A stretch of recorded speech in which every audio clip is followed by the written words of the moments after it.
ఆదిలాబాద్ జిల్లా వార్తల విషయానికి వస్తే న్యాయవాదుల సమస్యల పరిష్కారానికి తన వంతు కృషి చేస్తానని హైకోర్టు జడ్జి రేణుకా యారా పేర్కొన్నారు. ఆమె ఈరోజు జిల్లాలో పర్యటించారు.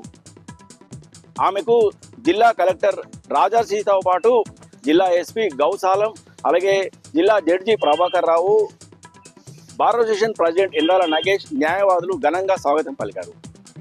ఈ సందర్భంగా జిల్లా కోర్టులో ఏర్పాటు చేసిన కార్యక్రమంలో పాల్గొన్నారు. జిల్లా కోర్టులో ఏర్పాటు చేసిన అవుట్ పేషెంట్ డిస్పెన్సరీ కేంద్రాన్ని ఆమె ప్రారంభించారు. ఈ సందర్భంగా ఆమె మాట్లాడుతూ ఈ డిస్పెన్సరీ న్యాయవాదులతో పాటు కక్షిదారులకు, సిబ్బందికి అత్యవసర సమయంలో ఎంతో ఉపయోగపడుతుందని పేర్కొన్నారు. అనంతరం బార్ అసోసియేషన్ ఆధ్వర్యంలో ఏర్పాటు చేసిన సమావేశంలో ఆమె పాల్గొన్నారు. ఈ సందర్భంగా బార్ అసోసియేషన్ ప్రెసిడెంట్ ఎండాల నాగేష్తో పాటు న్యాయవాది హైకోర్టు జడ్జి రేణుకా యారను ఘనంగా సన్మానించారు.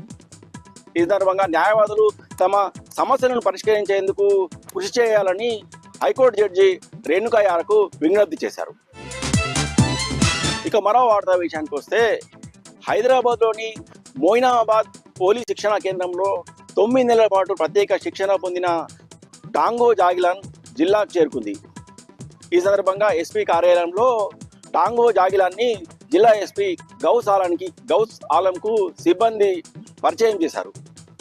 ఈ సందర్భంగా జిల్లా ఎస్పీ గౌస్ ఆలం మాట్లాడుతూ నేర పరిశోధనలో జాగిరాలు ఎంతో ఉపయోగపడతాయని, అలాగే విఐపీలు వచ్చినప్పుడు వారి రక్షణకు, అలాగే శాంతి భద్రతల పరిరక్షణకు జాగిరాలు కీలక పాత్ర పోషిస్తున్నాయని పేర్కొన్నారు. ఈ జాగిలం సేవలను జిల్లాలో ఉపయోగించుకుంటామని, ఈ జాగిలం సంబంధించిన ప్రత్యేకతలను ఈ సందర్భంగా జిల్లా ఎస్పీకి సిబ్బంది వివరించారు.